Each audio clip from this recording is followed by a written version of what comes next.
Друзья, всем привет! На связи Элемент 360, я Морис Польников, SEO проекта, и сегодня мы в гостях у Владимира Никитина, Николая Балышова.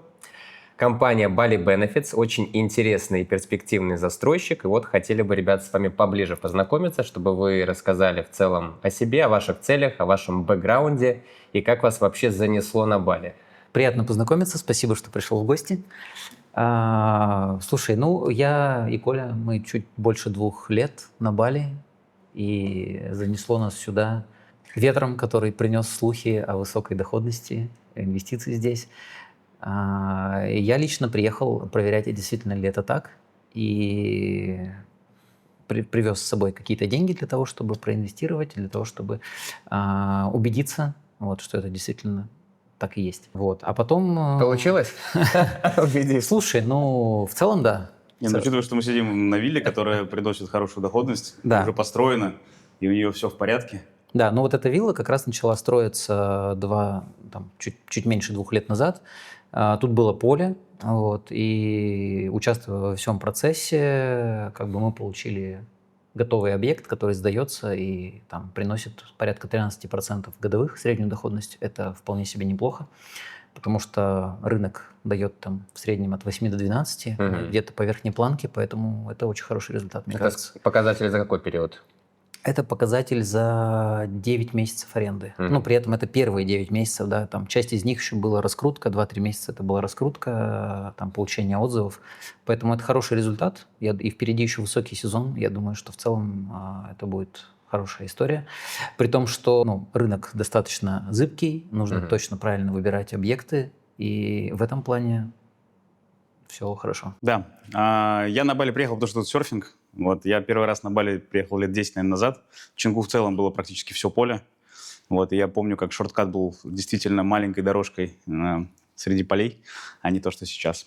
И потом я, когда выбирал место, куда поехать с семьей, в общем, мы решили, что попробуем на Бали. Приехали, действительно оказалось, что здесь очень, помимо того, что я знал, что здесь классный серфинг и климат, который я очень люблю, да, этот сезон влажный, комфортный и при этом летний, более сухой, прохладный. Оказалось, что здесь действительно огромное количество инфраструктуры и для детей, да, соответственно, международные школы, детские садики. Дети у меня уже разговаривают на английском языке, причем без акцента, да, в отличие от меня. И, в общем, и при этом много есть интересных людей, да, и получается, что ты живешь в таком большом-большом классном сообществе, да, людей, которые приехали и выбрали для себя Бали как место для жизни. Поэтому я считаю, что это одно из лучших действительно мест на планете, да, которое сочетает в себе, с одной стороны, деревню. Я очень люблю загород, и я последние годы в Петербурге жил за городом, потому что люблю именно загородную жизнь. Но при этом огромное количество инфраструктуры, да, даже, я бы сказал, наверное, где-то больше, чем в любом мегаполисе, который есть. И это совокупность факторов, она для меня является сейчас, наверное, самой основной, почему мы тут живем всей семьей. С точки зрения вообще жизни 360 дней в году, по твоем пониманию, комфортно вообще 360 дней в году на Бали находиться? Либо надо выезжать?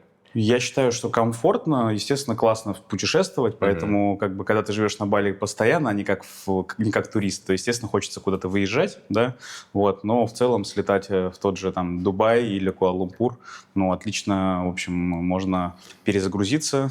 По недельке мне в каменных стенах хватает для того, чтобы понять, что я хочу снова обратно, да, и, соответственно, обратно Нет такого, что хочется мегаполис и быстро устаешь от этого морского, океанического вайба.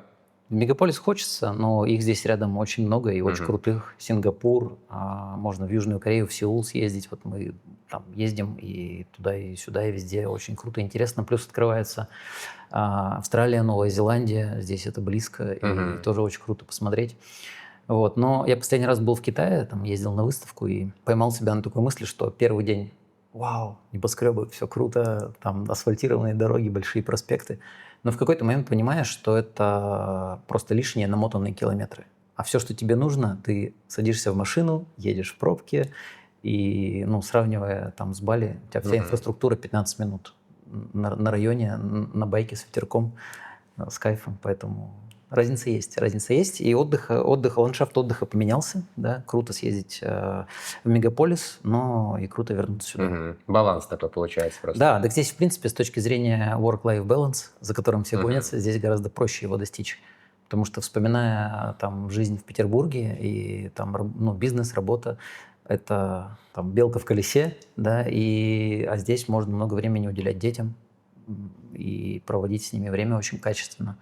При этом мы здесь даже катаемся на коньках, например, с дочерью, и она уже у меня гоняет на коньках. На Бали нормально вообще?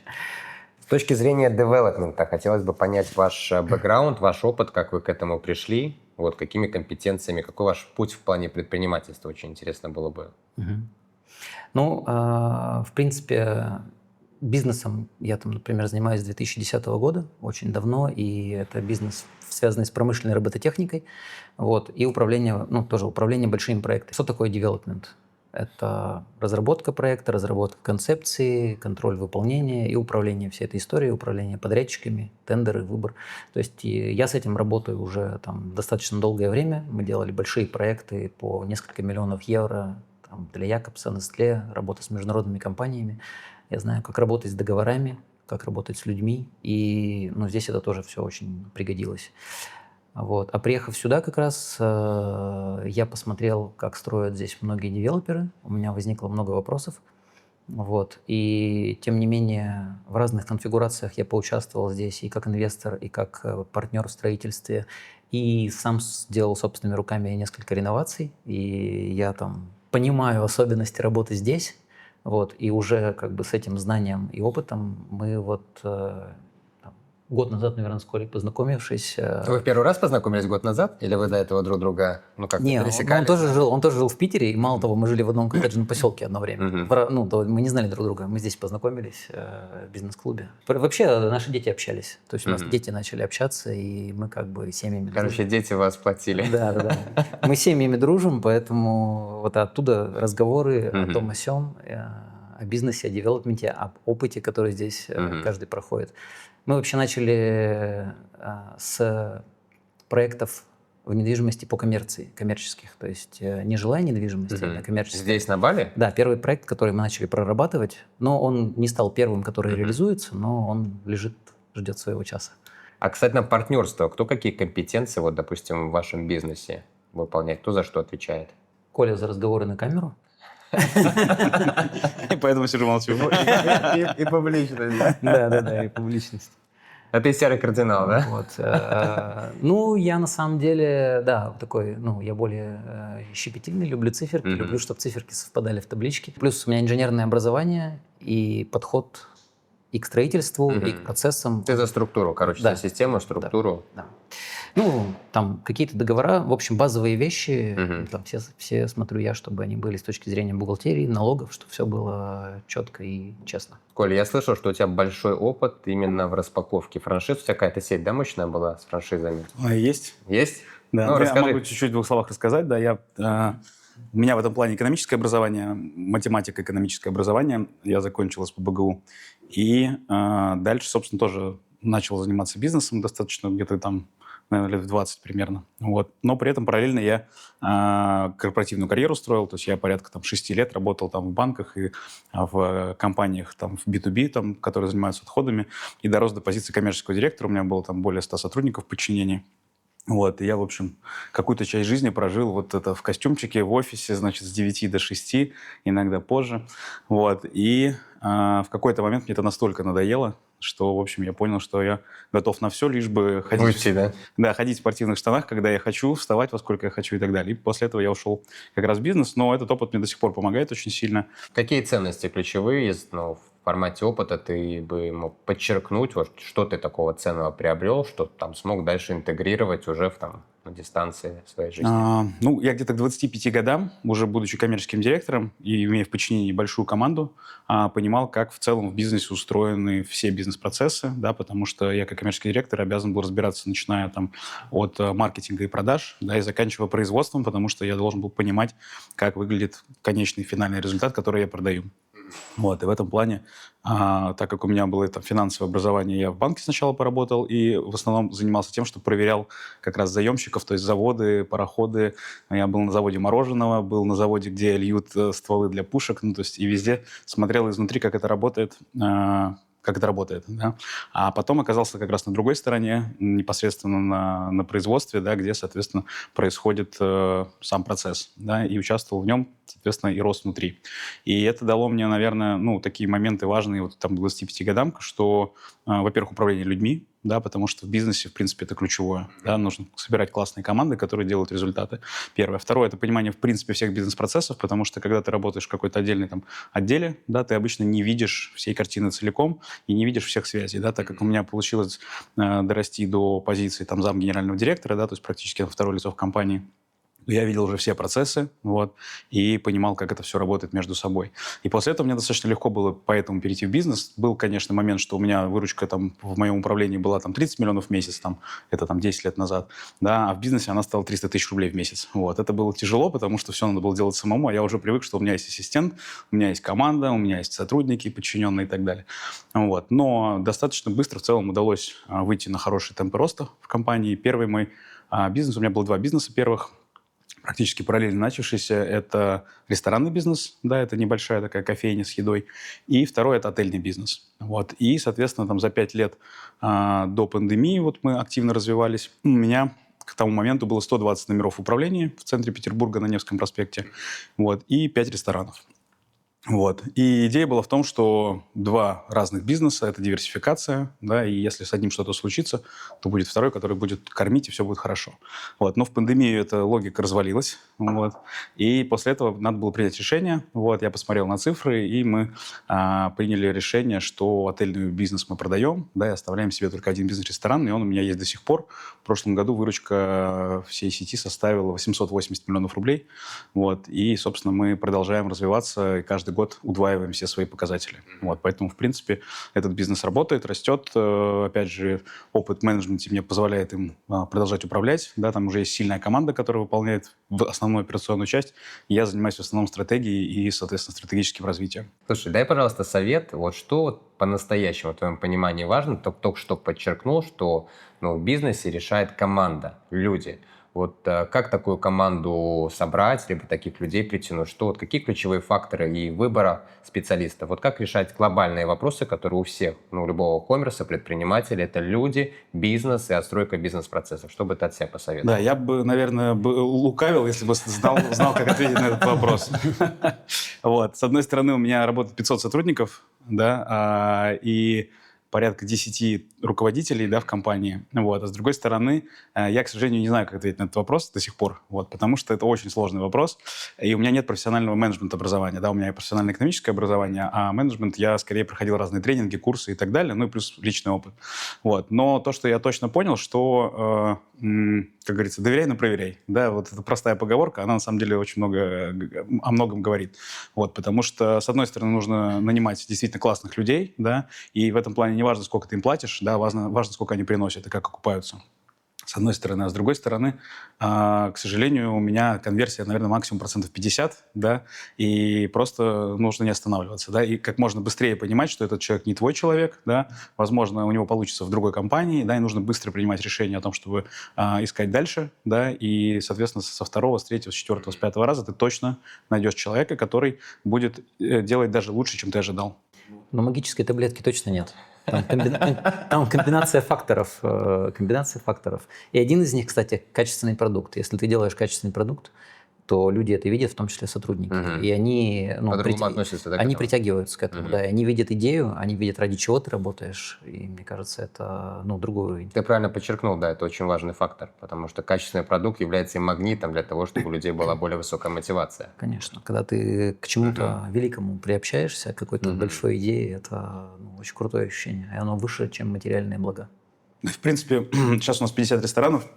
И все спрашивают, а как же открыть много, там, расти, там, X2?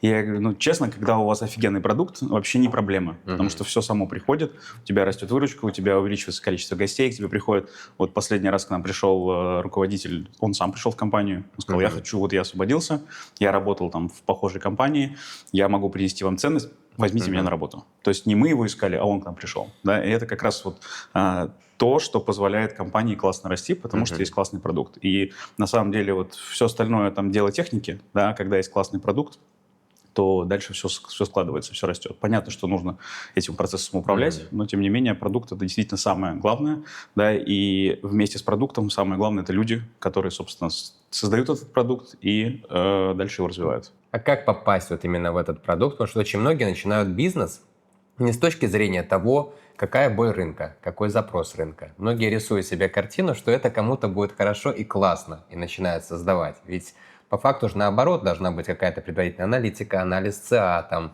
отработка гипотез, MVP какая-то. Потому что у меня даже такой опыт был. Я в центре Минска, в топовой локации исторической, решил открыть кофейню и сделать ее просто максимально премиум-класса.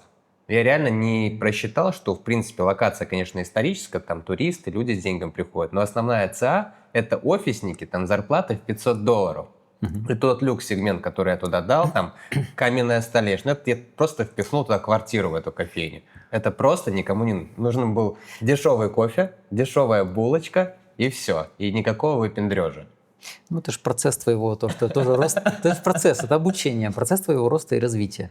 Это, ну, и еще же все говорят, что это первые бизнесы, они же делаются там от сердца, это ну, как бы от нужды, правильно. ну, еще и от нужды. Да, тебе нужда, у тебя, извиняюсь, задница горит, тебе нужно что-то придумать. И ты начинаешь активно там применять свои навыки к разным возможным возможностям. Да. Что из этого получается? Ну, что получается, то получается. У кого-то более успешно, у кого-то менее успешно. Например, у Коли бизнес в России это в десятки раз больше моего, да. Но я думаю, что я своим бизнесом горел не меньше. Когда мы запускали какие-то проекты по робототехнике, и ты смотришь, что они там через 7 лет до сих пор работают 24/7, это очень крутое ощущение. Да, там показатели не такие, вот, но и мы не мыслили рынками, да, в тот момент. Мы мыслили как бы бизнесом конкретным, что ты, что как бы все. Но сейчас, переходя к девелопменту и имея уже какой-то опыт и понимание, насмотренность, мы, конечно, в первую очередь считаем цифры. И если в этом есть смысл, резон и там, ценность для нас, для инвесторов, тогда это стоит начинать. А если это не сходится у тебя уже в табличке, ну, тогда это авантюра. Или пирамида, зависит от намерений. Да. Ну, тут полностью поддерживаю. Мне кажется, есть два формата, когда вот делается бизнес. Первый вариант – это тебе повезло, да, и мне на самом деле повезло, мы просто угадали, попали с продуктом, который залетел, да. Дальше мы 5 лет еще его докручивали, доделывали, только потом начали масштабироваться.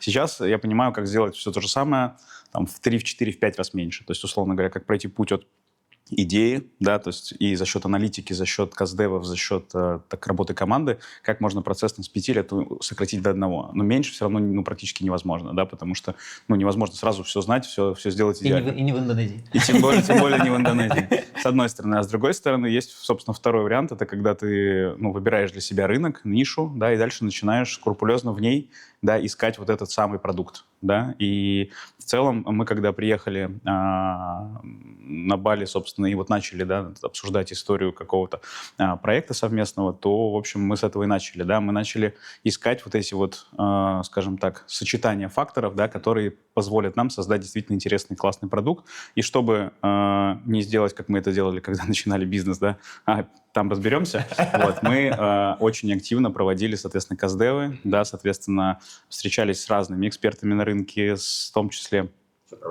с управляющими компаниями, с агентами, с агентствами, и собирали обратную связь. И дальше на каждой итерации мы, собственно, делали то же самое. Мы сделали какую-то итерацию, да, какой-то, так сказать, предпроект, пришли, соответственно, собрали обратную связь. Да, и за счет этого, мне кажется, что наш, собственно, первый проект, да, такую хорошую реакцию получил, да, и, в принципе, там, хорошие темпы продаж, потому что получилось, да, за счет, опять же, и опыта, и вот самой нашей стратегии, да, соответственно, подобрать тот продукт, который действительно нужен рынку. Знаешь, что для меня важно? Важно, чтобы реально можно было говорить честно. И давайте сейчас поговорим реально касательно рынка Бали. Ведь рынок по-настоящему перспективный, молодой. И как у любого молодого рынка, помимо перспектив, есть супервысокие риски. Ну, как бы так устроена как бы система. И смотря вот на действующую картину, я вижу, что большинство людей здесь деньги сжигают вместо того, чтобы здесь реально зарабатывать, потому что рынок дает возможности. Вот. С точки зрения именно самого рынка инвестиций, хотелось бы ваше мнение послушать, почему так происходит, почему люди реально здесь сжигают деньги вместо того, чтобы зарабатывать, и потом столько негатива, скептицизма вообще, ну, вообще в принципе, касательно международных рынков. Я бы, наверное, начал с того, почему вообще тут зарабатывают изначально, а потом, собственно, разобрал тех, кто сжигает. Ну, зарабатывают здесь на самом деле очень просто две причины, я считаю, основные. Первая, Бали — это номер 1-номер 2, да, соответственно, туристическое место в мире, да, то есть со всего мира, со всех стран практически, да, сюда едут туристы, вот. И это создает огромный туристический поток на маленьком острове, да, и, соответственно, этот турпоток растет, потому что все приезжают обратно и рассказывают, как здесь классно, да, вот, дальше выкладывают эти селфи, да, с пляжей, с серфинга, и все, соответственно, создает дальше продолжающийся рост туристического потока. Да? И это с одной стороны. А с другой стороны, здесь, в отличие от большинства курортов в мире, да, круглый год сезон. Да, то есть потому что температура от 25 до 35, да, достаточно комфортный диапазон. Океан всегда теплый, просто он иногда чуть холоднее, иногда чуть теплее. Да, и поэтому круглый год сезон. И вот эти два фактора, они создают аномально высокую доходность в целом с точки зрения спроса. Да, то есть есть высокий спрос, и поэтому есть высокая доходность, да, то есть которую получает конкретный объект недвижимости. И базово все вводные для того, чтобы действительно хорошо зарабатывать, как минимум 8-12% годовых, что в 2 раза выше, чем в среднем Все кричат 20. в мире.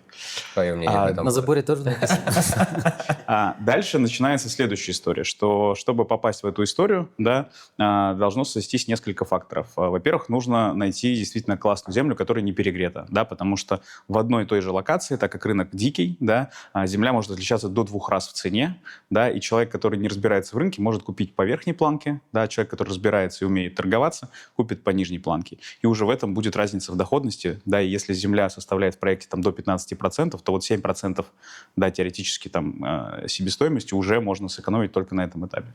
Дальше, соответственно, все, что связано со стройкой и со сроками, да, многие не понимают, что действительно здесь другая ситуация, да, здесь по-другому работают все бизнес-процессы, здесь другая культура, и поэтому то, что можно вот в России, я также занимался стройкой, мы строили коттеджи, апартаменты, я себе там дом построил, и в среднем мы укладывались в 6 месяцев. Ну, то есть полностью от выхода на землю до окончания строительства 6 месяцев.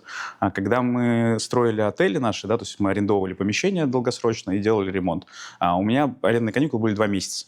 Поэтому, естественно, мы делали ремонт за 2 месяца. Да, там, неважно, это 100 метров, 200 или 400. Не было вариантов. Не было вариантов. Каникулы, да, там 2 месяца, значит, мы делаем ремонт за 2 месяца.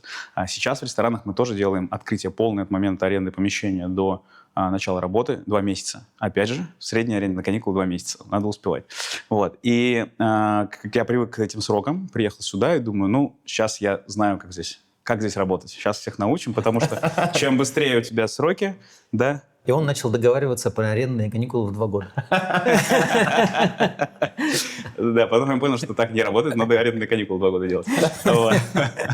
Вот. И получается, что деньги, они как бы, у тебя доходность зависит от 2 параметров. Первое, это, соответственно, от маржи, да, от доходности, а второе, это от оборачиваемости, от сроков, собственно, строительства в том числе.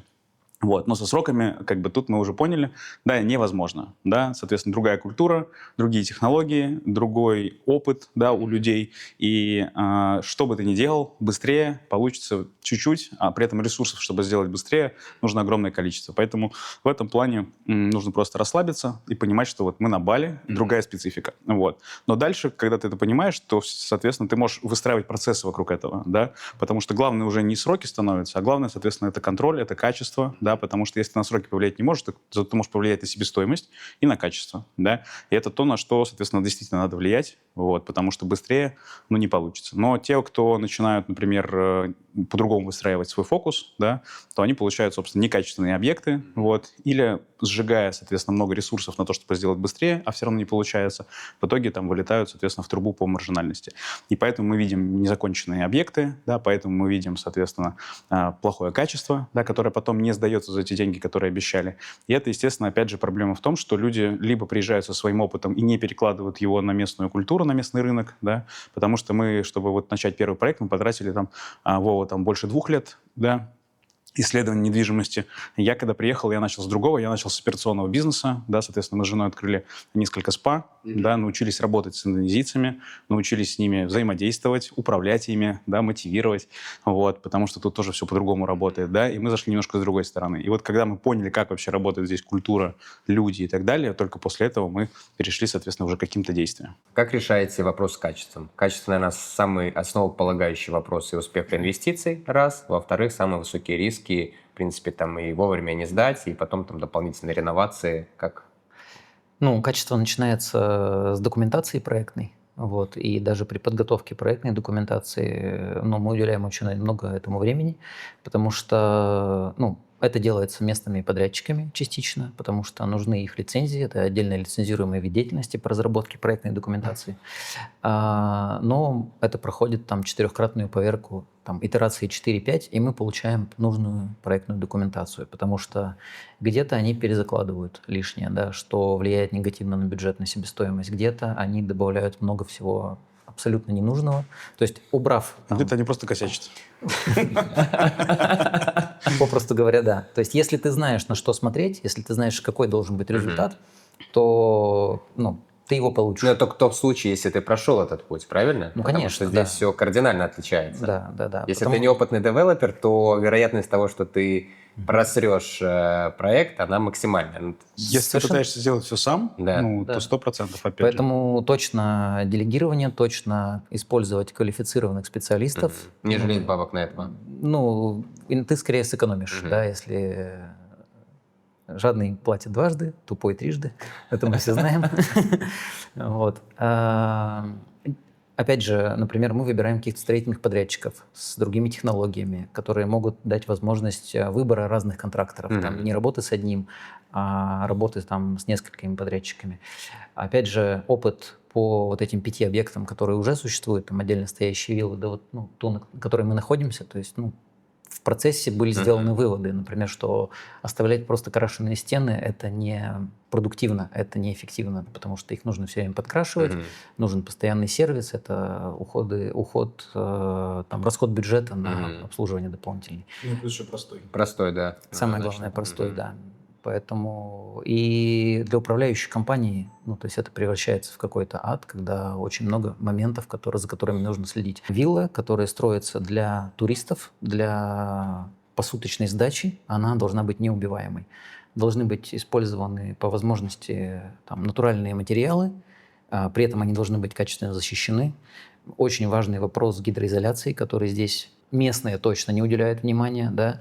Но вот на этой вилле, например, все процессы пройдены, все процессы пройдены правильно. Вы лично контролировали, отслеживали, да, все эти этапы? Есть фотографии. Я еще ни одной виллы, честно говоря, которая хотя бы построена там больше 2-3 лет ей, не видел, чтобы там не было грибов, плесени, вот этого всего говна. Потому что тут реально, наверное, 2 ключевых самых таких сложных случая. Это плесень, херовая гидроизоляция, и шумоизоляции вообще нету, потому что реально говно стеклопакеты ставят. Да. Что в вашей истории? Вы не экономите, надеюсь, на стеклопакеты? Ну вот стеклопакеты, если посмотришь, то здесь очень крутые стоят. Тонкий алюминиевый профиль. При этом очень большая разница, если двери открыты, шум слышно с улицы, если они закрыты, тут полная тишина. Вот. А с точки зрения гидроизоляции, здесь мастикой промазаны в 2 слоя весь фундамент, начиная с пайлов. То есть пайлы промазаны, подняты колонны, и первый контур, он точно тоже весь промазан. При этом есть мембрана, отделяющая грунт от плиты. Казалось бы, это вообще стандартные вещи. То есть все знают, что это нужно делать. Но здесь добиться это и проконтролировать именно исполнение качественного этого – это большая проблема. Вот. И гидроизоляция горизонтальных поверхностей от стен – ну, тоже там никто этого не делает. Это базовые вещи, которые нужно следить и обязательно делать. Мы это добавляем в документацию. То есть не просто это какой-то там процесс у нас в голове, а мы заставляем местных подрядчиков закладывать это в документацию. У нас есть это в сметах, есть это в спецификациях. Поэтому это нельзя пропустить, этот процесс. И опять же, наши подрядчики, которые будут, там, технадзор, который будет проверять соответствие документации, он будет знать, куда ему смотреть, что проверять.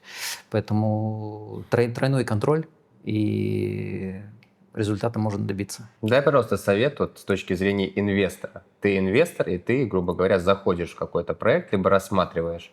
и ты хочешь проверить качество. С чего бы ты лично начал для того, чтобы понять, что ты инвестируешь реально в хороший, успешный проект с точки зрения качества, и он там не развалится, там не будет плесени, там будет все, в принципе, максимально безопасно для твоих инвестиций? Я думаю, что первое – это люди.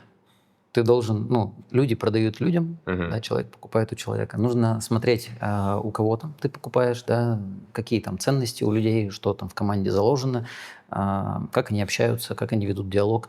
Мы, например, всем инвесторам по запросу предоставляем проектную документацию. И уже на этом уровне можно понять, что ты приобретаешь. Да. Вот здесь проектная документация точно так же разрабатывалась очень глубоко. Там классным архитектурным бюро, со всеми лицензиями, и там тоже все эти вещи были прописаны относительно качества.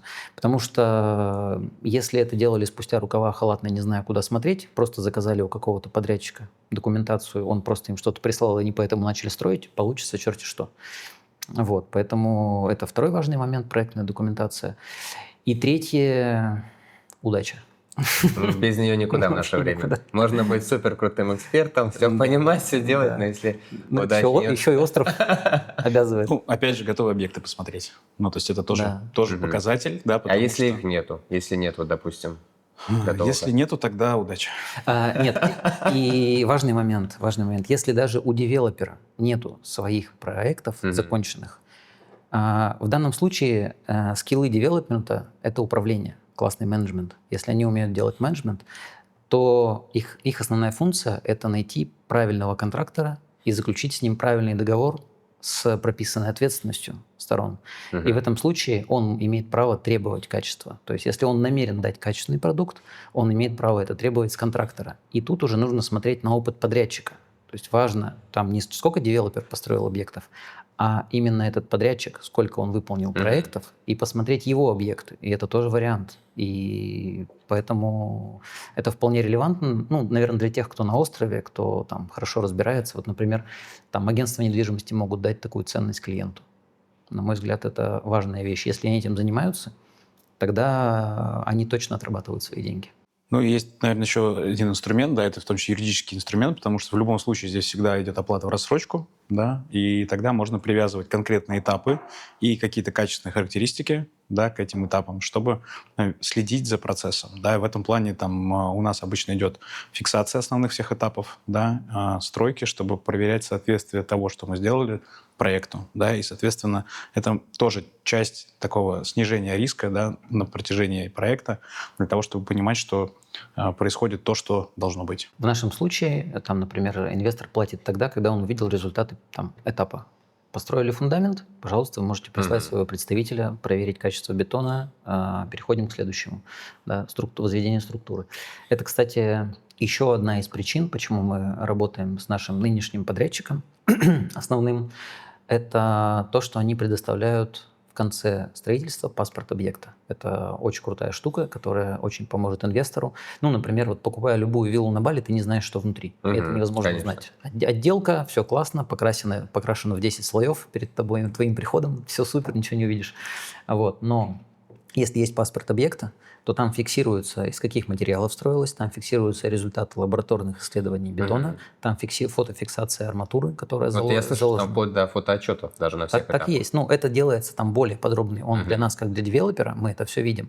Но для инвестора это все хранится в архивах, и мы эти вещи можем выдать. И в чем преимущество? Продавая наши, например, объекты, есть паспорт объекта, который можно предъявить следующему владельцу. Он будет понимать, что внутри, он будет понимать, что это хороший, качественный продукт. Если какая-то проблема возникла, он всегда зашел, открыл там и может, по крайней мере, понять, почему, куда смотреть. Где идет труба, где идет проводка и так далее. А у нас еще фамилия виноватого будет.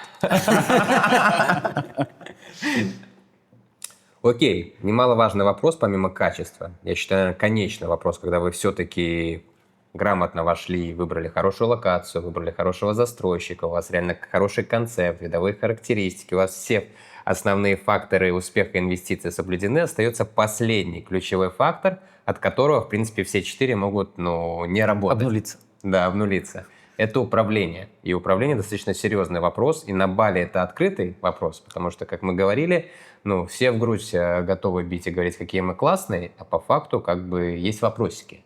Соответственно, ваш опыт, ваше понимание в управлении, хотел бы с вами обсудить ключевые факторы, такие как прозрачность управления. Это волнует каждого инвестора, затраты на управление, ну и реально какие есть подводные камни, что вот вы сейчас прожили, прошли, и как вы это решаете? Ну вот с точки зрения управления вилл, я потестировал там 3-4 управляющие компании, на некоторых виллах жил сам, там были другие управляющие компании. А, Со стороны гостя многими, скорее всего, довольны. Да? Со стороны инвестора вопросики есть ко многим. Да, это понятно. Вот у меня тоже есть вопросы к управляющим компаниям. Там две основные функции на них. Да? Как они загружают, как они соблюдают баланс загрузки и стоимости ночи. Следующий момент – это как они обслуживают, какой сервис они делают.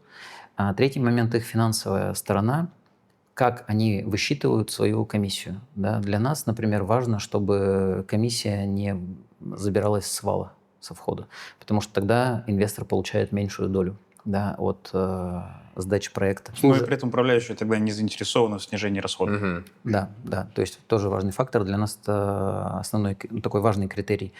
С точки зрения менеджмента, пока не попробуешь, не узнаешь. И вот поэтому мы пробуем разные управляющие компании на своих объектах и смотрим, как они работают, для того, чтобы кого-то определенного пригласить для управления нашим комплексом. На словах все хороши, вот, на деле... Только время показывает. Да, и у многих отсутствуют регламенты, ни у кого нет практически там фотоотчетов. Мгм.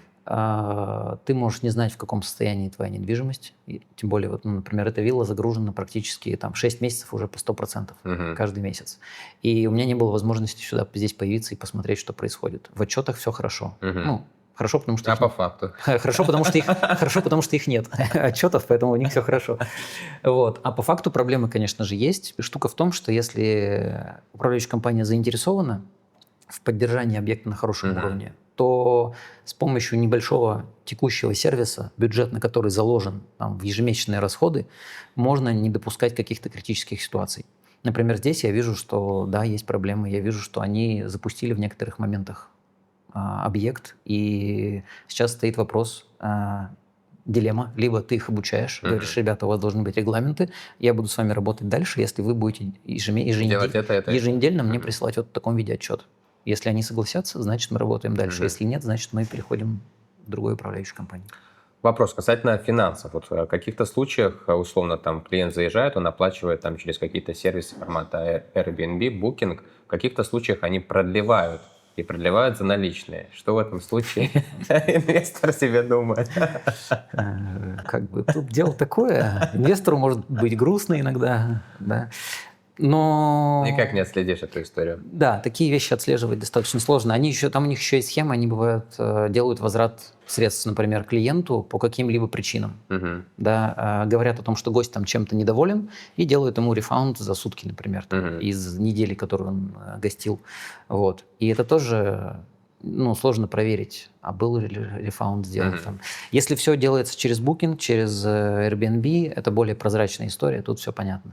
Вот. Но такие вот какие-то операции с наличностью проверить достаточно сложно. Вот. И в этом случае может девелопер сам помочь, потому что у него есть статистика, у него есть возможность бывать на этих объектах, у него есть возможность это контролировать. Например, у нас будет в комплексе собственные здания, это Мгм. спа-комплекс, у нас там будет свой персонал. И нам проще вот эту историю мониторить. Мы видим, что происходит в реальное время. В комплексе в целом проще, да, потому что у тебя все на виду, но потому что в одной локации находится, вот, чем отдельно стоящие виллы. Вот. И здесь, на самом деле, с управлением действительно, с одной стороны, есть вот все, что мы сейчас обсудили, такие подводные камни-проблемы, с одной стороны.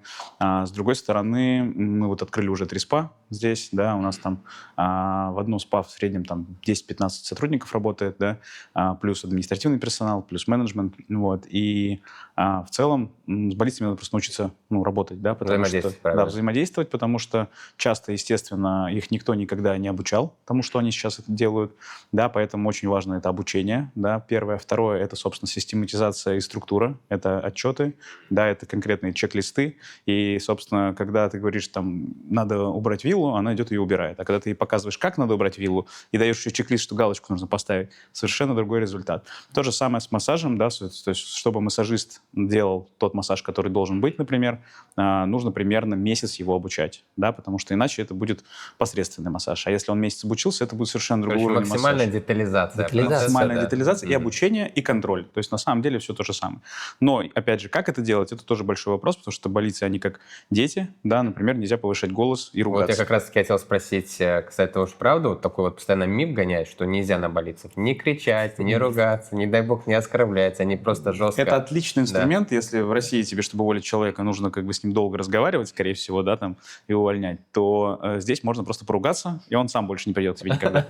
Поэтому тут есть плюсы свои. Но в целом, да, надо немножко, скажем так, то есть не тот формат взаимодействия, к которому привыкли, да, любая обратная связь должна быть позитивной, да, и если ты хочешь как бы каким-то образом обратить внимание, да, то это идет через позитив, да, то есть давай не вот так будем делать, а вот так, да, то есть ты не ругаешь, потому что если ты ругаешь, то, скорее всего, это уже как бы последняя стадия. Вот, но тут есть отличный инструмент, называется желтые карточки, да, выговоры, вот, и в культуре заложено, она начинается со школы, да, что если тебе дают там предупреждения, есть определенное количество предупреждений, и это очень сильно влияет. И, соответственно, здесь работает вот эта вот система с предупреждениями. По-моему, 3 предупреждения, после этого человек, соответственно, автоматически увольняется. Да? Соответственно, и первое, и второе предупреждение очень сильный эффект дают, и если даже это не помогает, ну, значит, это знак, что надо просто действительно прощаться. Вот, поэтому здесь не нужно ругать, нужно давать конструктивную, положительную обратную связь, да, то есть так не делаем, делаем вот так, и желательно, естественно, обучать. Вот. Ну и крайняя мера — это, соответственно, вот эта вот система предупреждений. Помимо всего, еще здесь очень активно развивается сфера услуг и малый бизнес. Я обратил внимание, что много русскоговорящих ребят здесь запускают разные сферы бизнеса, и общепит, там и прачечные, и все, что хочешь. И в последнее время я слышу, очень много идет обсуждение того, что очень важно составлять правильные контракты с индонезийцами, потому что по факту как бы, ну, правда на твоей стороне, но ты если изначально юридически неправильно подготовился, то очень много претендентов, где тебя потом просто дрючат. Ребята бегают там, условно, там пишут на тебя жалобы, подают в суд, и, конечно, как бы суд всегда остается на стороне потерпевшего. Здесь всегда нужно быть хорошим парнем. 100%. Но в данном случае, честно, вот я знаю много историй, у меня там есть много здесь друзей-рестораторов, да, так как это моя профессиональная история, вот, и они делятся на 2 типа. Одни все время жалуются, что у них постоянно проблемы с персоналом, персонал плохо работает, что-то не делает, косячит, уходит, просто выходит со смены и больше не возвращается, ворует деньги и так далее. Вот одна категория, и там одни и те же люди сидят. Вот. Есть вторая категория, у которых все прекрасно. С ними команда работает уже годами, никаких вопросов нету, все идеально и все хорошо. И, как правило, вот вторые ребята, у них гораздо более успешный бизнес, да, вот. Ну, а магия в том, что они, во-первых, относятся нормально к своим сотрудникам, не как к персоналу, а как к команде, да, это разные вот чуть-чуть даже слова, вот, это первое. А второе, у них автоматически другие условия чаще всего. Они не платят минимальную зарплату, а платят чуть большую зарплату. Они дают там дополнительные, условно говоря, выходные, да, и по-человечески относятся к этим людям, потому что, ну, болицы, я говорю, как дети, к ним, если ты хорошо относишься, они к тебе встречно относятся хорошо. А если ты к ним плохо относишься, вот они так вот и будут к тебе относиться. Поэтому в этом плане карма тут работает, да, и вот очень четко видно, как люди с разным отношением получают разный результат. Вот, поэтому здесь то же самое с договорами. Договор всегда будет действительно на стороне болицы. Но здесь средняя зарплата там $250, условно говоря. Да? То есть, условно говоря, у тебя даже самый большой риск, да, того, что у тебя сотрудник ушел, а ты ему там должен заплатить зарплату, а он там, не знаю, где-то накосячил, он настолько маленький, да, что в этом плане, ну, как бы хорошие отношения, как правило, позволяет избежать всех вот этих проблем. С точки зрения регулирования разрешения, после ситуации с парком, где мы понимаем, что основной критерий, как бы понятно, что люди работают не в своей стране, есть определенные законы, основные все равно факты нарушения — это было несвоевременное получение разрешений на строительство и, соответственно, как бы выбор нецелевой земли. Вот как вот с того момента ваше мнение сейчас изменился рынок, потому что я достаточно много общаюсь с разными застройщиками, слышу разные мнения по этому поводу. Кто-то говорит, что наоборот, как бы сейчас все позитивно развивается, более регулируемая история пошла. Кто-то говорит, что сейчас наоборот какая-то более напряженная обстановка. Вот ваше мнение изнутри, как вы сейчас чувствуете атмосферу и какие выводы, допустим, из этой ситуации сделали именно вы? Ну, это точно естественные процессы, и они должны быть. Вот. Но мы просто пошли по пути максимально безопасному, с получением всех предварительных разрешений на строительство.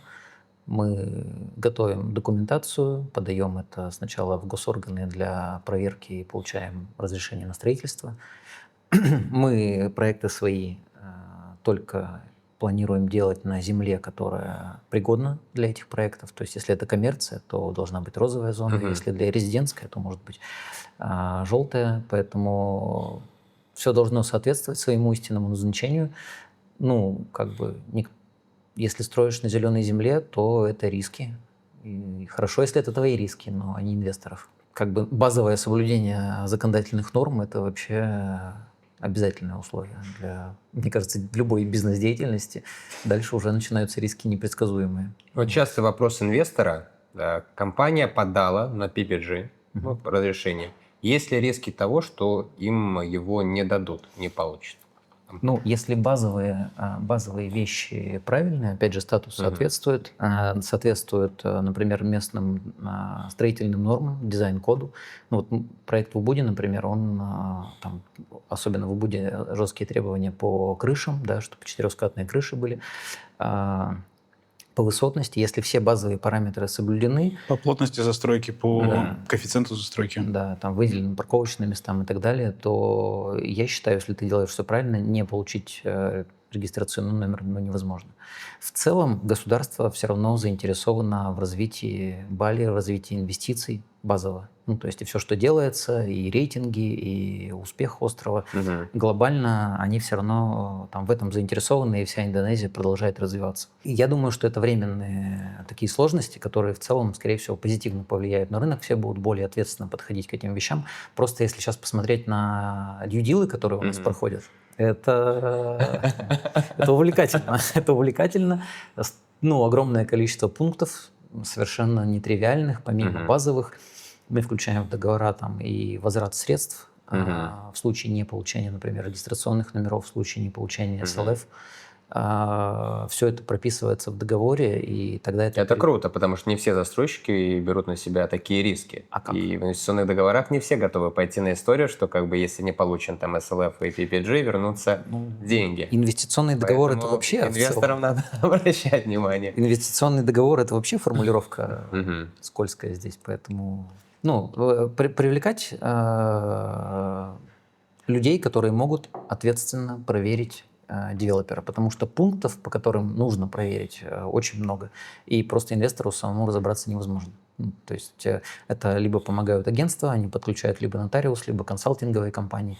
То есть у нас сейчас там целая команда из 5 человек выезжала на место, на локацию, вызывали лендлорда, вызывали нас как владельцев компании, ходили, измеряли рулеткой реальные расстояния участка, смотрели подъездные пути, убеждались, что это принадлежит деревне, или это можно подъезжать, никто не перегородит, проверяли статус по официальным источникам, делали запросы. Ну, то есть это огромное количество. Проверяли паспорт каждого, кто подписывался в договоре лизхолда. Проверяли вообще все проверили. Ну, то есть, и при этом такие компании, они предлагают какие-то решения. Да, у вас нету, например, сейчас на данный момент, ну, такая стадия просто, у вас нету там архитектурного чертежа еще раз. Давайте в договоре пропишем дату, когда он у вас появится, и вы его предоставите. Если не предоставите, тогда вопрос там со следующей оплатой или с возвратом денег. Ну, короче, все как бы здраво, логично и по-взрослому. Конечно. И те, кто предоставляют документацию, те, кто открыто общаются и говорят, ну, как бы текущую ситуацию и готовы брать на себя риски, ну, как бы вот такие девелоперы, наверное, и будут строить дальше. Как говорится, на варе шапка горит. И в истории, когда вся шумиха началась с парком, ну, по-моему, за следующую неделю или там за ближайшие 2 недели поступило порядка 2 или 2,5 тысяч заявок по открытию получения разрешения. Это говорило о том, что рынок вообще просто сидел, не знаю, что он ждал, там пока капуста вырастет или что. Вот. Но никто не делал, ни PPG, там SLF, и там тоже как бы никто про это не думал, потому что многие же в рынке как, с учетом того, что глубокого регулирования не было, многие там планировали вообще там даже построили, условно, 10 вилл, согласовать там, получить SLF как на несколько там в таком контексте. Поэтому здесь в плане безопасности я считаю, что ну, куда гораздо безопаснее рынок становится. Ну, как бы вырастают косты, естественно, из-за этого. То есть, ну, себестоимость проектов увеличивается, соответственно, и рынок весь наверняка будет расти из этого в том числе. Да, помимо естественных факторов, помимо роста турпотока и так далее, оно тоже будет подрастать, потому что регуляция, потому что нужно следовать. Плюс для получения PBG нужно время. Это занимает там примерно полгода. Вот. Это тоже будет закладываться как бы и в стоимость проекта, и для инвестора тоже цена будет выше. Окей. Вопрос тебе, Коля. Почему все-таки выбрали Убуд? Потому что, наверное, самое классическое возражение, что как бы не все понимают локацию Убуд, раз, но это реально недооцененная локация. Если именно с точки зрения того, что мы здесь работаем, варимся и хорошо понимаем остров, то как бы Бали это не совсем про океан. Вот Бали как раз-таки немножко про другую туристическую историю, и не все инвесторы понимают логический туристический запрос. Да, но здесь на самом деле есть два фактора. Первый фактор, ты правильно сказал, недооцененность. Да, там, где есть недооцененность, обычно есть выше доходность. Да, и именно поэтому мы Убуд активно рассматривали, и когда нашли классный участок, то, собственно, дальше уже особо не сомневались. Вот. Потому что Убуд недооценен, да, то есть это более дешевый район с точки зрения там, земли, например, да, и многих других факторов по сравнению с там, теми же локациями на берегу. Да. Это с одной стороны. А с другой стороны, статистика показывает, что, во-первых, есть очень стабильный и понятный туристический поток в Убуд, да, потому что Убуд это на самом деле самый популярный на Бали локация, если говорить про мировые чарты, да, то Убуд это тот город, да, который наиболее известен во всем мире. Это да. тоже бренд. Бали бренд и Убуд бренд. И Убуд бренд, да. Это первое. Второе, соответственно, 70% туристов, которые приезжают на остров и поселяются где-то на океане, в итоге все равно едут в Убуд. То есть это как... Неотъемлемая часть. Неотъемлемая часть в целом путешествия, и это получается у тебя такое путешествие в путешествии, да, когда ты на несколько дней едешь, соответственно, в Убуд, потому что там одним днем туда очень сложно все-таки ехать, не успеешь посмотреть все. Вот, там есть огромное количество точек притяжения, начиная там от старых храмов и дворцов и заканчивая музеями и вокруг большим количеством водопадов, да, и это все точки притяжения. Вот, в том числе рисовые террасы, да, которые на всех фотографиях про Бали также присутствуют. Вот, поэтому Убуд имеет очень стабильный туристический поток, да, при этом он недооценен. И дальше уже, если копать глубже, да, есть статистика по именно стоимости номера ночи, да, то есть какие виллы, с каким количеством спален, в каких локациях, по какой цене сдаются, да. И мы дальше, когда выбрав для себя уже Убуд, да, и выбрав самый центр, потому что, опять же, люди, которые едут туда в путешествие именно вот за культурой, да, в первую очередь, естественно, им классно, чтобы можно было пешком, например, да, пройтись по основным достопримечательностям, потому что в Убуде есть пробки, да, и при этом есть тротуары, да, в отличие от многих локаций в других зонах острова. И получается, мы выбрали как раз локацию, которая позволяет пешком, да, в том числе посетить большинство основных достопримечательностей. Она находится в самом центре, по факту Убуда, там буквально в 5-7 минутах от основной площади. Вот. И этот комплекс факторов, да, позволяет нам понимать, что Убуд и наш участок является вот там прям практически золотой треугольник Убуда, я бы так и назвал, да, вот, потому что все самые известные рестораны находятся у нас там в 5-минутной там пешей-байк доступности и так далее. А дальше, когда уже мы выбрали эту локацию, мы начали изучать статистику, что пользуется спросом, именно какой формат жилья. Да, это там вот апартаменты, условно говоря, там односпальные, двухспальные, трехспальные виллы, площади какие, какой дизайн и так далее. И когда мы собрали всю статистику с рынка, да, проконсультировались там с теми застройщиками, которые уже какие-то проекты реализовали, да, то есть какие виды номеров, какие площади, какие форматы проживания, соответственно, пользуются наибольшим спросом. И исходя из этого у нас четко родилась картинка, да, что основным спросом пользуются сейчас даже не спросом, а именно соотношением спроса и предложения, да, потому что все равно цена, да, и успешность, она формируется на стыке спроса и предложения. И мы увидели, что основной спрос и предложение, вот это лучшее соотношение находится в двухспальных виллах, да, определенного формата, и поэтому они у нас достаточно просторные, да, но при этом не очень большие, потому что мы все-таки находимся в центре, и у нас именно туристическое жилье в розовой зоне, да, для тех туристов, которые приезжают на 3-5 дней. Вот. И главный фактор — это не размер виллы, на которой они будут сидеть, а это удобное, классное жилье, но в очень близкой доступности ко всей инфраструктуре и достопримечательностям. Вот.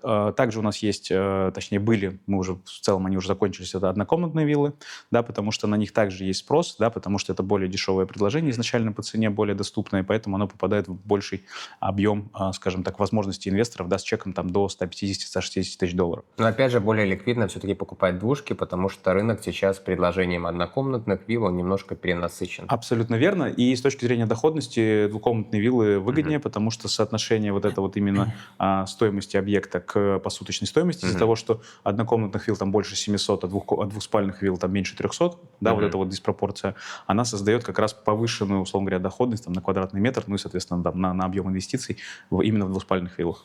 Вот. И вот эта совокупность факторов, она, соответственно, позволила нам, да, то есть создать нашу концепцию. Вот. Также мы посмотрели, что по статистике стилизованные виллы в стилистике Бали и Убуда, да, они имеют загрузку и чек выше на 10-20%. Соответственно, автоматически у нас сформировалось техническое задание дизайнеру, да, сделать стильные современные виллы, но в определенной стилистике, да, в стилистике Бали максимально аутентичные, да, и мы видим, как это пользуется спросом действительно. При этом ты говоришь про инвесторов, это как бы инвестор, это очень широкое понятие, да, потому что есть инвесторы, которые хотят на океане, да, есть инвесторы, которые хотят вообще купить, не знаю, номер в отеле, например, или инвестировать в отель, да, а есть инвесторы, которые, наоборот, были на Бали, и Убуд им запомнился гораздо больше, чем любая другая локация, потому что действительно это очень интересное такое историческое место.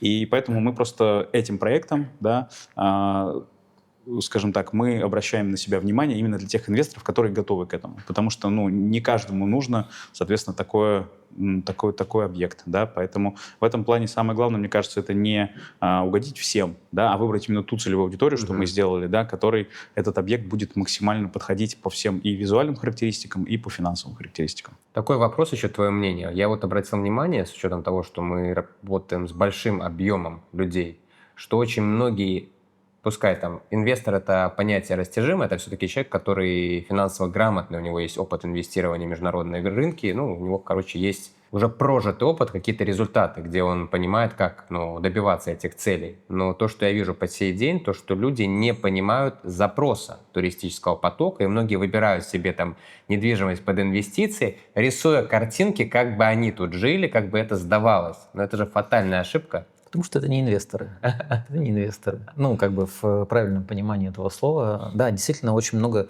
людей, кто примеряет на себя еще. Да? То есть, вот, а если я сюда приеду, а вот и как бы я хотел, и начинаются вот эти вот... Больше всего вопросов по кухне, особенно у девушек. Почему тут такая плитка, а почему тут так мало, значит, пространства для хранения? Подождите, вы же для инвестиций, да?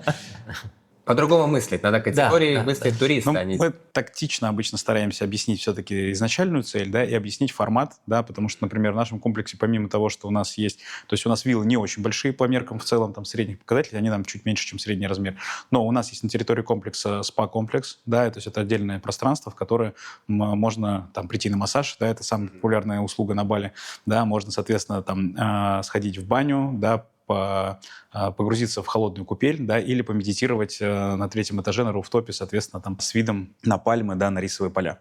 Вот, это с одной стороны. А с другой стороны у нас есть в пешей доступности огромное количество ресторанов, да, и, в принципе, на Бали не принято много готовить дома. То есть, да, можно что-то приготовить, и для этого есть базовый набор функционала, да, но в целом все-таки люди приезжают отдыхать и, естественно, ходят в рестораны. Да. Также у нас есть рум-сервис, да, соответственно, от нескольких ресторанов, да, и одного из наших партнеров ресторана, который рядышком находится.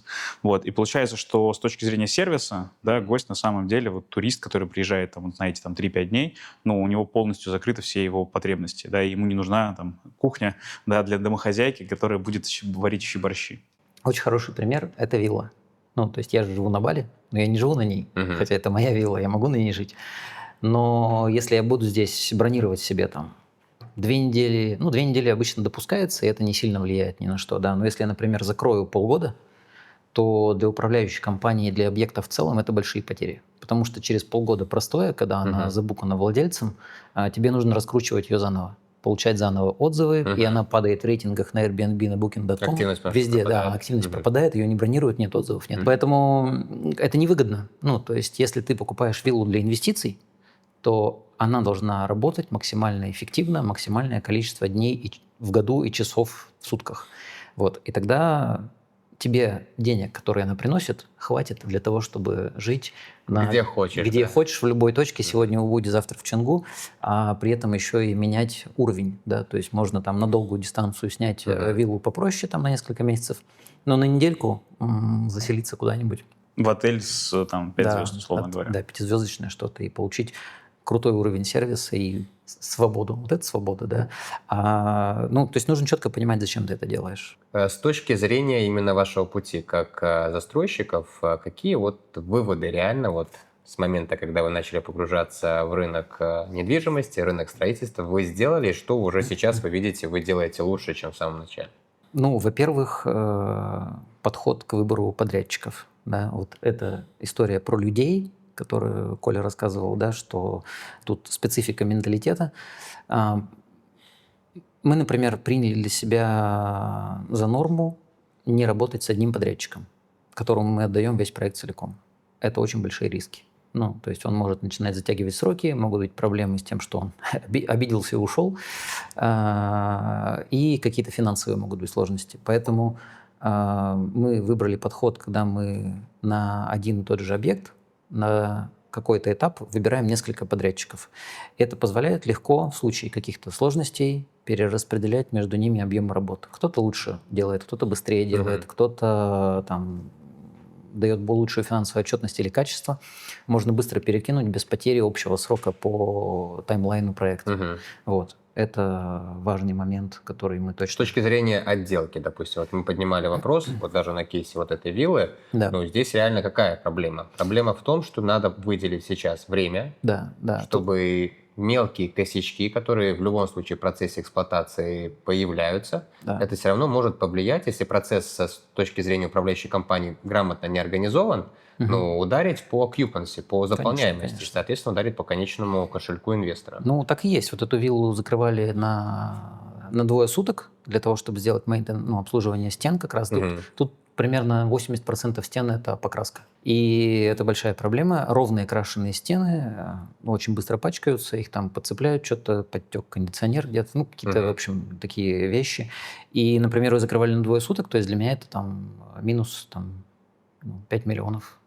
Какие-то 300... Хорошо, 2 суток. Да, минус $300. Но проблема в том, что они не успели за 2 суток, и они оставили где-то недокрашенные стены, где-то еще что-то, ее нужно будет закрывать снова. Вот, это как бы проблема. Какой вывод? Максимальный подбор материалов долговечных и практичных, никаких крашеных стен. Никаких. У нас в Луде крашеные стены не планируются вообще. То есть это декоративные штукатурки, это какие-то... То, что долго служит, легко моется. Натуральный камень. Вот этой стене за нами, ей не будет ничего долгие-долгие годы. Ее не нужно будет красить, не нужно реновировать. То есть, она стоит дороже в моменте, но потом в итоге в эксплуатации она гораздо дешевле получается. Но натуральный материал тоже нужно правильно обрабатывать, защищать, чтобы закрывать поры, если они у тебя покрыты. Вот на реновации, например, очень много решений с натуральным деревом, очень много решений с натуральным камнем, который качественно зашлифован, который закрыт тоже в 2 слоя. Одна гидроизоляция, другое там покрытие специальное, не глянцевое.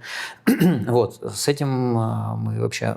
Вот как бы все эти этапы, которые мы прошли, то есть из каждого можно сделать вывод и все это имплементировать сюда. И то же самое с подрядчиками, потому что есть подрядчики как бы по стройке, есть также подрядчики по мебели, по декору, по каким-то техническим решениям, по материалам.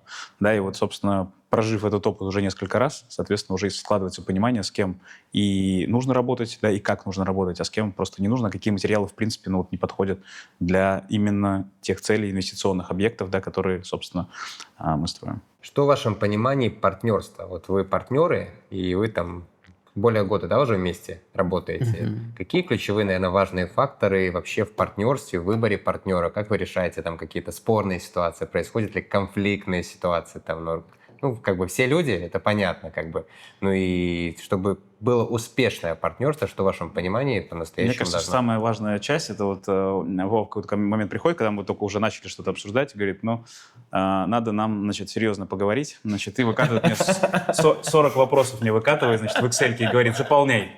Вот. И мне кажется, что это фундамент на самом деле, потому что мы в рамках нескольких итераций обсудили порядка 40 таких важных вопросов. Мы даже пригласили отдельный медиатора, который с нами провел встречу по этим вопросам, там, где у нас были спорные моменты. Вот, и это такой важный фундамент, где происходит именно, ну, там, притирка, да, и понимание, да, как мы будем действовать в разных ситуациях, да, учитывая, что в целом у нас там многие ценности, да, и, так сказать, взгляды на определенные вещи, они совпадают, с одной стороны, с другой стороны, мне кажется, у нас есть разные, как бы, совершенно, так сказать, и опыт, и образование, да, там, и подходы, да, то есть где-то мы, соответственно, наоборот, дополняем друг друга, а где-то мы, наоборот, смотрим идентично на одни и те же вещи, и, соответственно, нам достаточно легко принимать совместные решения. Иногда это просто безвыходность можно на острове. Людей-то не так и много. Хорошо, назовите одно самое важное, что должно быть в партнерстве. Ну, доверие, мне кажется, самое главное. Без доверия. Вообще ничего. Как в супружеской, так сказать, жизни, так и в партнерской жизни. Так и в дружеской, да, пацанской. Доверяю ему в этом вопросе. Доверяй, но проверяй. Да. Без этого, к сожалению, никуда. Ну, поэтому и таблички. Окей, давайте тогда поговорим конкретно о ваших целях. Какие у вас вообще цели как девелопера? Куда собираетесь развиваться? Планируете строить только в Убуде, либо расширяться еще куда-то? Хотел бы с точки зрения инвестиционной привлекательности, чтобы вы рассказали про ваш проект, про концепцию, ну, вот что инвестор на выходе получает в формате продукта. Ну и в целом ваша миссия здесь как застройщика.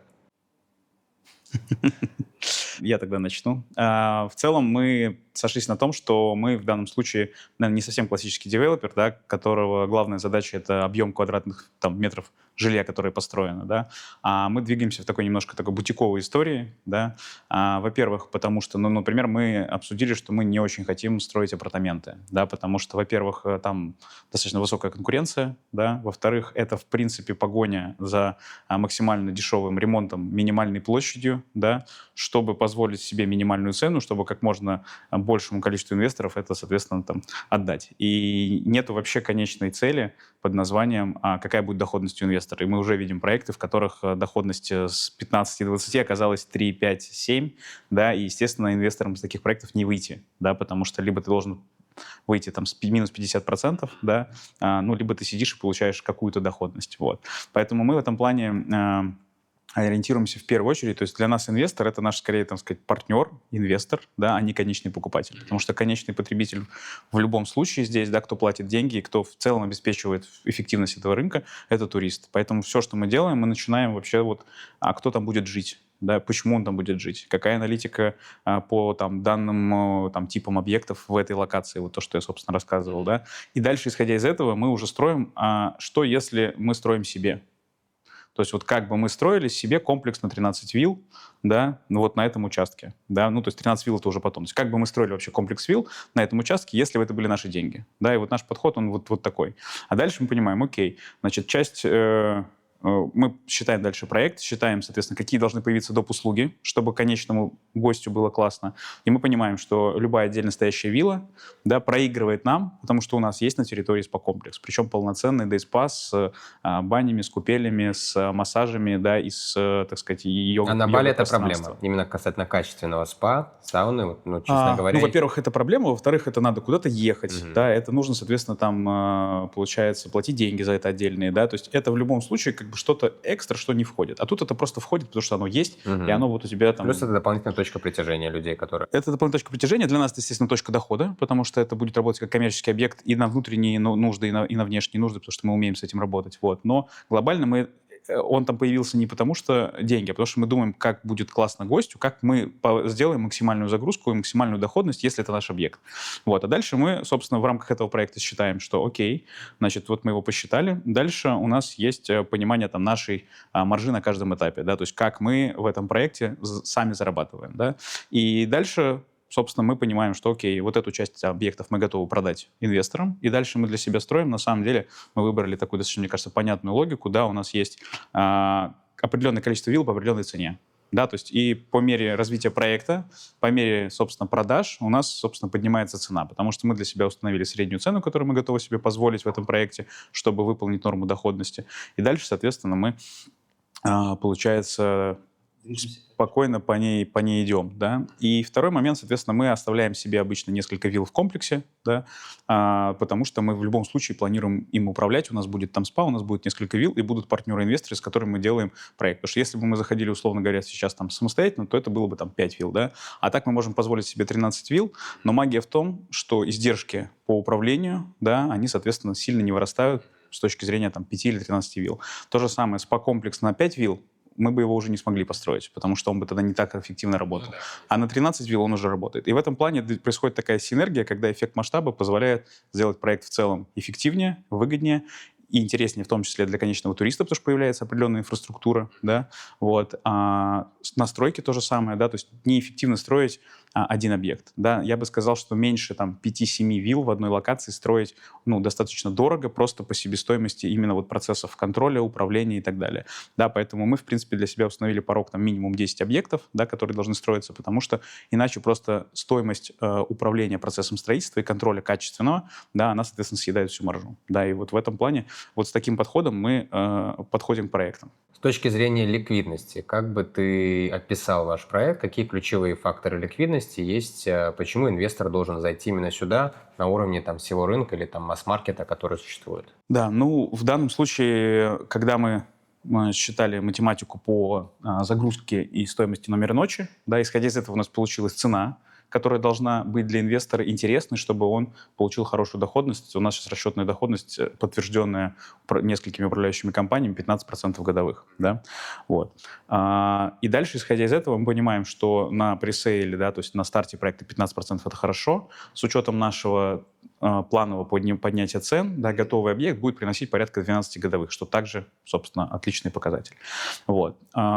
Дальше получается, что при таких цифрах, да, и при том, что мы заранее, ну, как бы находимся в определенном сегменте, то есть у нас однокомнатная вилла стоит 160 тысяч долларов, двухкомнатная стоит сейчас, 215, да, то есть это в целом такие хорошие, твердые, средние показатели по рынку. Они не самые дорогие, да, они не самые дешевые, и поэтому мы точно достроим, да, потому что, ну, мы точно там тоже зарабатываем, да.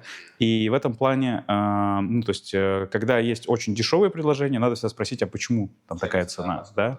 Если она очень дорогая, то это может быть обосновано действительно какими-то отличными там площадями и так далее, но все, что на самом деле находится не в коридоре там посуточной цены, да, то как бы, ну, надо спросить, а как они собираются сдавать не за 200 долларов, как все, а за 500? Почему? Ну, что там такого будет уникального, да? И если, условно говоря, там какая-то брендовая сеть, например, там, не знаю, Hilton, да, или Кемпинский, может себе позволить действительно номера сдавать те же самые номера, но в 2 раза дороже, потому что это бренд, потому что у них огромные там проекты инфраструктурные, да, то почему отдельно стоящая вилла, да, которая всего лишь на 100 квадратных метров больше, чем соседние, а ценности там столько же, да, потому что в целом там лишние квадратные метры ценности не добавляют, да, вот, ну или редко когда добавляют, то почему будет цена настолько же дороже, да, потому что лишний квадратный метр — это всегда расходы, да, это дополнительный бетон, дополнительные там материалы и так далее. Вот, и вот здесь вот этот баланс, его нужно искать. Поэтому мы в целом находимся в серединке рынка, да, с точки зрения цен, да, но при этом у нас есть дополнительные сервисы, которые нас отличают, да, это рум-сервис, да, это, соответственно, питание, и это спа, тоже, который работает в том числе на гостей комплекса. Плюс бесспорная локация, ну, с качеством которой сложно спорить. И земельный участок, соответствующий тому, что мы там строим, формат. Ну, это не апарты, опять же, да, это отдельно стоящие виллы, собственная территория с бассейном. Это то, что всегда на Бали, ну, из Бали ассоциируется. Ну, плюс земельный участок, который оплачен полностью, и это супербезопасно для инвестора. Да, ну и причем у нас 30 лет, то есть в целом у инвестора в первые, так сказать, там 2-3 4 года есть возможность практически без потерь, да, потому что цена начинает снижаться там, да, с учетом лизхолда после там снижения там 24 там, и меньше лет, да. У нас, соответственно, есть еще у инвестора запас, да, соответственно, когда он может выйти, да, соответственно, наоборот, по более высокой цене, и уже окупив часть своих вложений. И это да, точно добавляет ликвидности проекту, 100%, потому что у конечно. тебя есть там все 3 стратегии. Как долгосрочно инвестировать и получать доход, так, например, выйти в течение этого периода. Ну и у нас есть сделки, кто заходит тоже на короткую историю, когда там цену мы повышаем, а у него есть возможность выйти по завершении строительства, например. То есть все 3 стратегии доступны. Да, ну и также, собственно, так как доходность хорошая, можно держать и все 30 лет. Ну, как Однозначно. Хорошо, какие планы по развитию у вас? Кроме Убуда, какие-то локации рассматриваете? Я краем уха слышал, что в сундучке припрятана какая-то звездная история, но можете что-то по этому поводу прокомментировать? Ну, Звездная история действительно припрятана, и там проект, ну вот как мы говорим, да, мы много времени тратим на концепцию, на подготовку, на финмодели, чтобы это все было целостно и билось. Мы уже сделали первую итерацию интерьеров, дизайна, ну, показали там фокус-группам разных.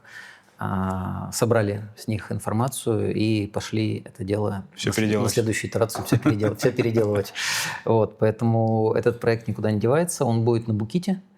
Вот, он будет больше и интереснее, и он действительно будет ярким с точки зрения и там дизайна, и, Это виллы и будут? масштаба. Или Да, это будут виллы, виллы? да. Мы вот, в Вы принципе, по вне виллам. апартамента. Ну, я еще и в их сильно юридическую сторону вопроса не сильно верю. Одно дело, когда у тебя есть нотариальный договор на землю, Конкретный на земельный участок земли, участок да. конкретный с координатами GPS, да, а на нем стоит постройка, и это нотариально подтверждено, ну, это окей. Когда у тебя просто договор с какой-то компанией, которая там сегодня есть, завтра нет, ну, как бы, на мой взгляд, это Есть вопросики.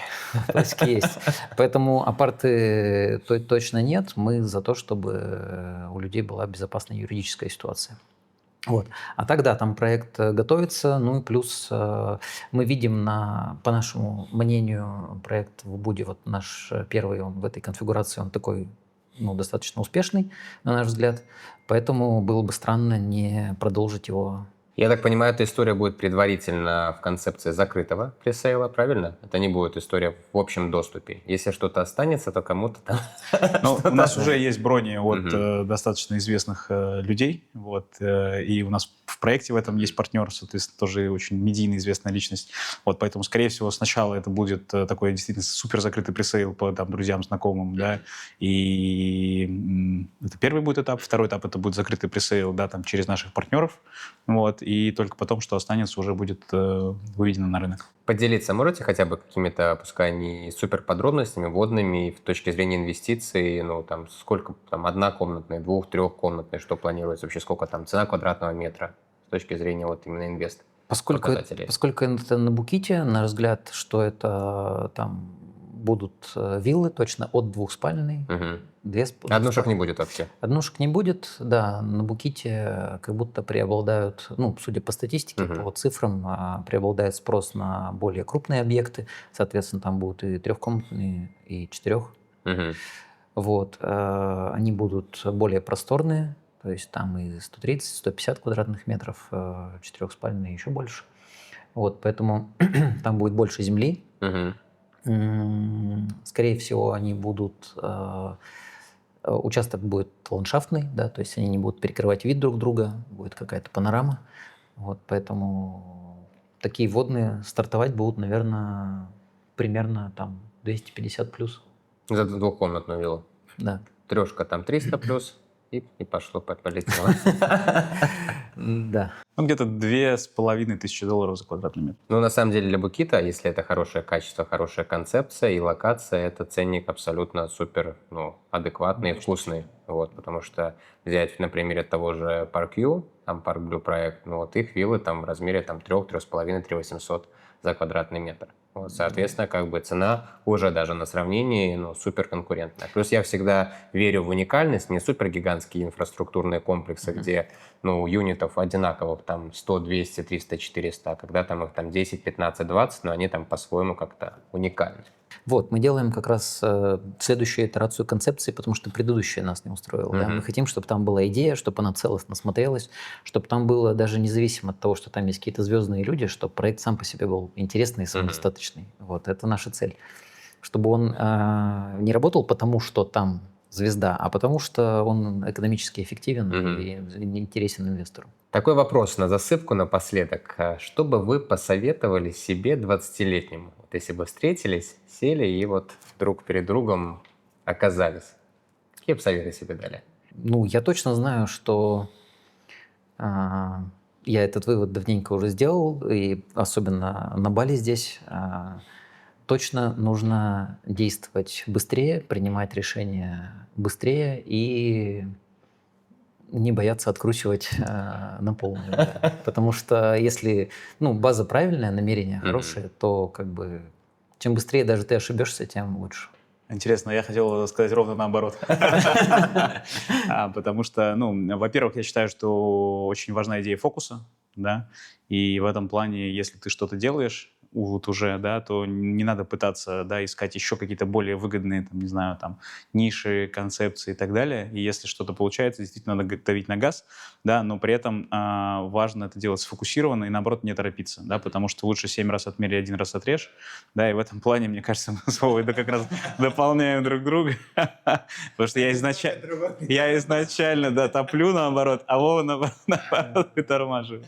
Вот. И это как раз позволяет нам, я надеюсь, совершать меньше ошибок, и пока, в общем, удается, да, то есть, и, опять же, их уже совершено достаточно много, ну, вот, но если говорить про ошибки, то 100% лучше за короткий период времени сделать много мелких ошибок, да, и получить в конце конечный результат, чем ошибиться, расстроиться, потом пойти переживать, потратить кучу времени и не принимать решения. Поэтому в данном случае я считаю, что самое главное — это принимать решения, да. Быстрые и качественные.